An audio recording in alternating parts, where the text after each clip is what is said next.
Hello,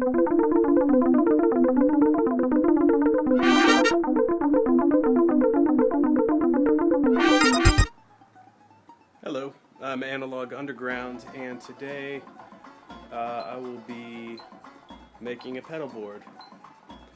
So that's where we're at so far.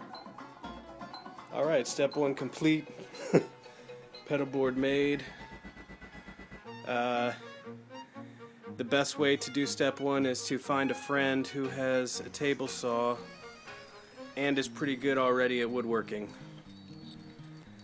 So this is about the right size for me. There's a lot of tutorials online about how to make these, but yeah, seriously, step one, find a friend with a table saw. And if you're really lucky, find a friend with a table saw and a router. And if you're really, really lucky, maybe they'll let you borrow some sandpaper as well, and maybe some wood screws to put it together with. So I had such a friend, and he helped me, and this is it. So step two is coming right up. I'm going to sand this baby down a little bit, and then we're going to paint it.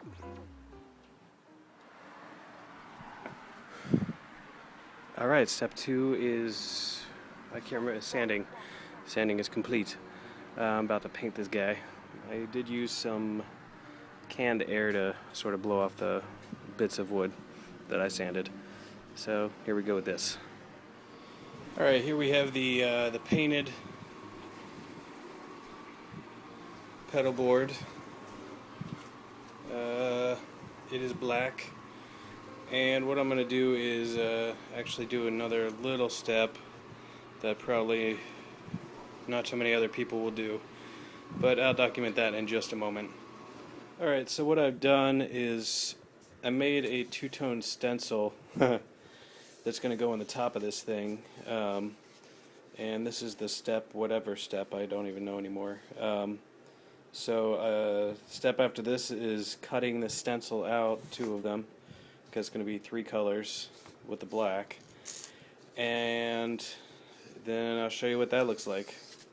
Alright, so this is what the stencils look like all cut out. I don't know why it's fuzzy. There's stencil number 2, stencil number 1. Alright, so that took a little bit of time. Step 3, taping it all up and painting it. Or step 5, possibly step 6. I don't know what step I'm on. Right, here's stencil 1, all taped up, ready to be painted. So after I ran out of white paint, I had to go buy some more white paint, but I think the base coat is finally complete. There's a couple things here. Got a lot of overspray because I didn't do it. I made my stencils out of paper, and I probably should have laid down the white last as a color. But overall, it's pretty good. I'm gonna tape it off again and redo the black. So we'll see how this looks after that's done. I taped off the stuff and repainted the top black, and I think it's about dry, so I'm about to take off the tape here. Let's see what this looks like.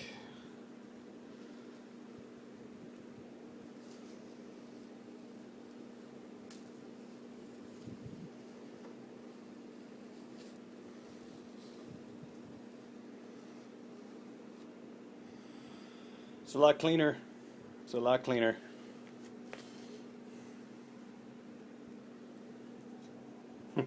Not as black in the center though, but that's okay. I'm willing to live with that. Alright, so almost done. All I have to do is make another stencil for the lettering that's going to be on this. So almost there.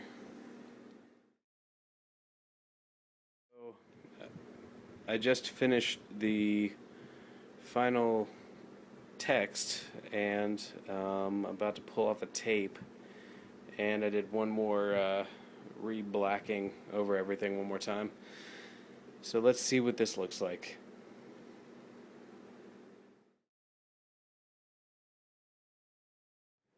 So step 27, I've already attached the Velcro to the board, and what I'm doing here is putting some masking tape on the back of this rainbow machine so that when if I ever decide to sell it, it'll still be worth something because the back's not all torn up because I attached Velcro to it.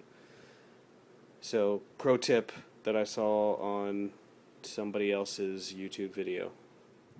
Alright, so I've got all the pedals on here and it's looking pretty good right now.